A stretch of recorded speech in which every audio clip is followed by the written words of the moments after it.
નમસ્કાર દર્શક મિત્રો, સૌરાષ્ટ્ર સુરત સાથે હું છું યશસ્વી। મહત્વના સમાચાર સામે આવી રહ્યા છે જૂનાગઢથી, જ્યાં જૂનાગઢમાં મૌલાનાને જામીન પર છોડવામાં આવ્યા છે। જૂનાગઢ મૌલાના સલમાન અઝહરીને મળ્યા જામીન, જ્યાં મૌલાના અઝહરી અને બે આયોજકોને જામીન મળ્યા હોવાની વિગત સામે આવી છે।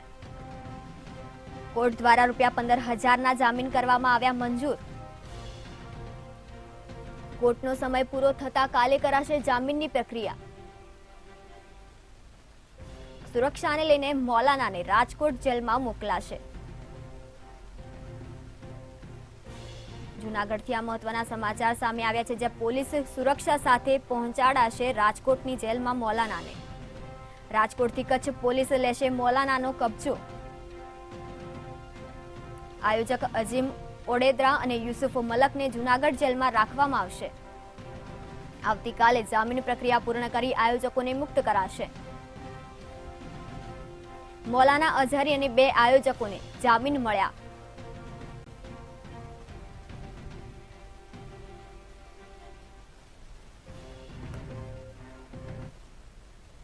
મહત્વના સમાચાર સામે આવી રહ્યા છે કાલોલથી, જ્યાં એમએલએ ફતેહસિંહ ચૌહાણે જલારામ બાપા વિશે ટિપ્પણી કર્યો હોવાનો મામલો સામે આવ્યો છે।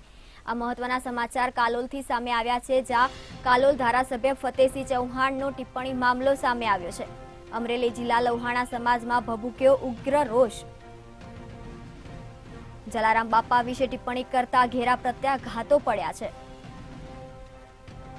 રાજુલા બાદ સાવરકુંડલા લોહાણા સમાજમાં લોકોએ રેલી યોજી છે।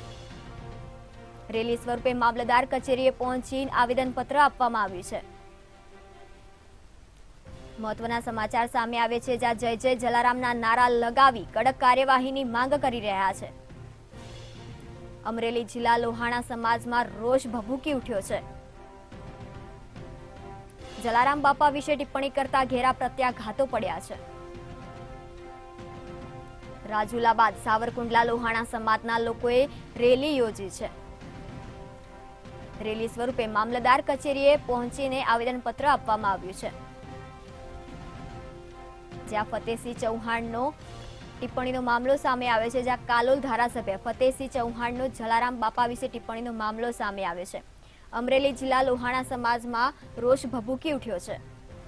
જલારામ બાપા વિશે ટિપ્પણી કરતા ઘેરા પ્રત્યાઘાતો પડ્યા છે।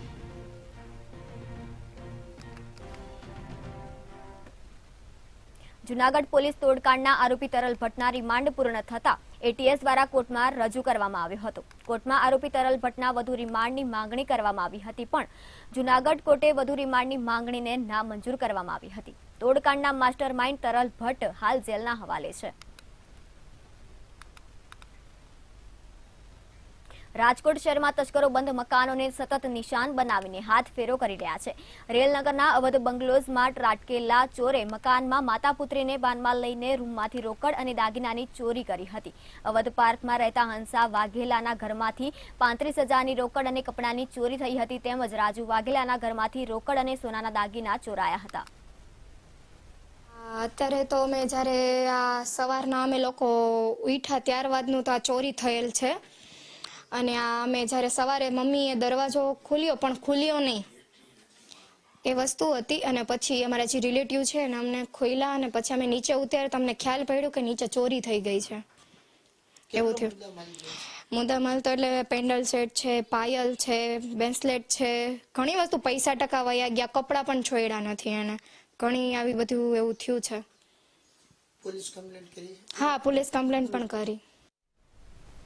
લીંબડી સૌરાષ્ટ્ર નિંબારક ધામ મોટા મંદિર પ્રતિષ્ઠા મહોત્સવ અંતર્ગત ચાલી રહેલી રામકથામાં રાજ્યપાલ આચાર્ય દેવવ્રતજીના અધ્યક્ષસ્થાને પ્રાકૃતિક કૃષિ સંવાદ યોજાયો હતો, જેમાં ગુજરાતના 9 લાખ ખેડૂતો પ્રાકૃતિક કૃષિ સાથે જોડાયેલા છે તે વાત કરવામાં આવી હતી। આ સાથે રાજ્ય સરકારના પ્રોત્સાહક પ્રયત્નોને કારણે ગુજરાતના પ્રાકૃતિક ખેતી જન આંદોલનને નવું બળ મળ્યું છે। દેશના ખેડૂતોની આવક બમણી કરવા અને ધરતીને રસાયણોના ઝેરથી મુક્ત કરવા અને પર્યાવરણ સંરક્ષણ માટે પ્રાકૃતિક ખેતી ઉત્તમ માર્ગ છે। ગુજરાતમાં પ્રાકૃતિક ખેતીનું અભિયાન પૂરજોશમાં આગળ વધી રહ્યું છે, તેથી ધરતીપુત્રોને દેશી ગાય આધારિત પ્રાકૃતિક ખેતી અપનાવવા રાજ્યપાલજીનો અનુરોધ કરવામાં આવ્યો હતો। ગુજરાતના મહામહિમ રાજ્યપાલ શ્રી આચાર્ય દેવવ્રતજી પધાર્યા હતા અને એમને સમગ્ર ધાર્મિક અને જેટલા પણ શ્રોતાજનો હતા એમને અપીલ કરી હતી કે ભાઈ બધા જ લોકો પ્રાકૃતિક ખેતી ઉપર વળે, ગૌ આધારિત ખેતીનું એમને ખૂબ જ મહત્ત્વ સમજાવ્યું હતું. અને ભારતની અંદર અત્યારે જોવા જઈએ તો ખરેખર પ્રાકૃતિક અને ગૌ આધારિત ખેતીનું ખૂબ જ મહત્ત્વ છે. એના ઘણા બધા સારા ફાયદાઓ પણ છે.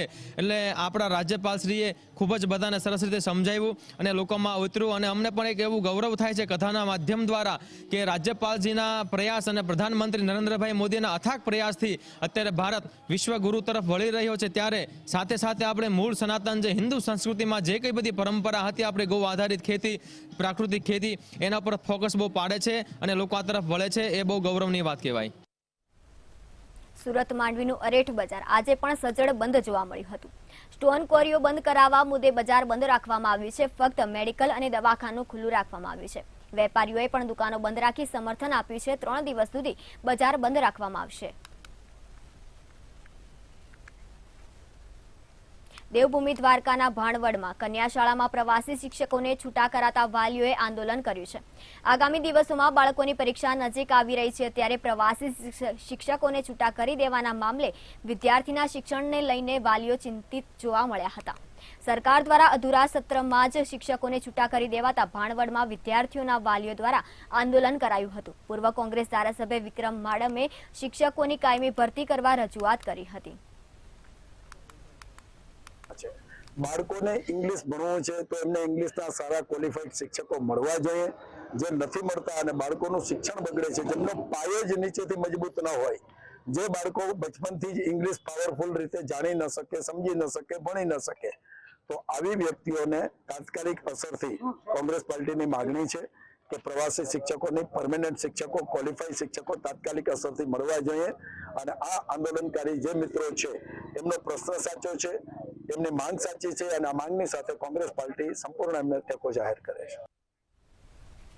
સુરત જિલ્લામાં તસ્કરો બેફામ બન્યા છે. જેમાં માંગરોળના વાંકલમાં તસ્કરોએ કટલરીની દુકાનના પાછળના ભાગેથી અંદર પ્રવેશ કરીને ચોરીનો પ્રયાસ કર્યો હતો. પરંતુ પાછળના ભાગે રહેતા રહીશો જાગીને બૂમાબૂમ કરતા તસ્કરો બાઇક મૂકી ભાગી છૂટ્યા હતા. આ સમગ્ર મામલે સીસીટીવીના આધારે પોલીસે ફરિયાદ નોંધી વધુ તપાસ હાથ ધરી છે.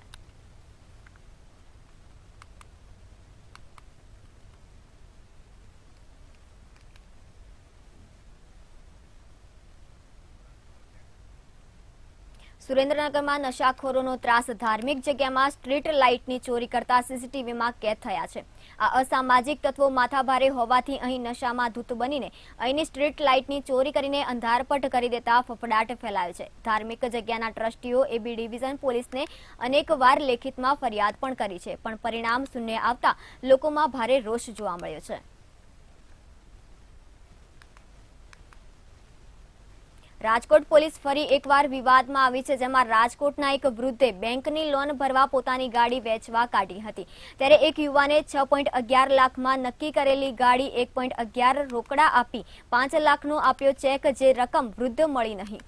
ત્યારે વૃદ્ધે આરટીઓમાં ગાડીને બ્લોક ન કરાવતા આરોપી દ્વારા વૃદ્ધને ધમકી આપવામાં આવતા પોતાની જ ગાડી 4 લાખમાં ખરીદવા મજબૂર થયો હતો. જેની ફરિયાદ રાજકોટની એ ડિવિઝન પોલીસને કરવા છતાં કોઈ મહત્વપૂર્ણ પગલાં ન લેવાતા પોલીસ પર મોટા સવાલો ઉઠ્યા છે.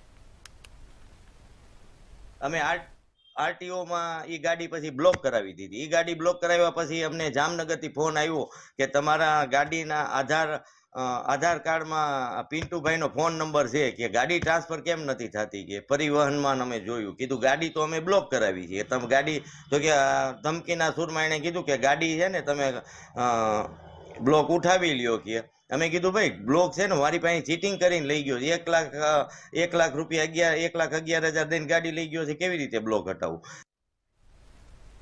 રાજ્યમાં ફરી એક ચિંતાજનક ઘટના બની હતી. જામનગરના લાલપુરના ગોવાણામાં બાળક બોરમાં પડી જવાના કારણે સૌના જીવ તાળવે ચોંટી ગયા હતા.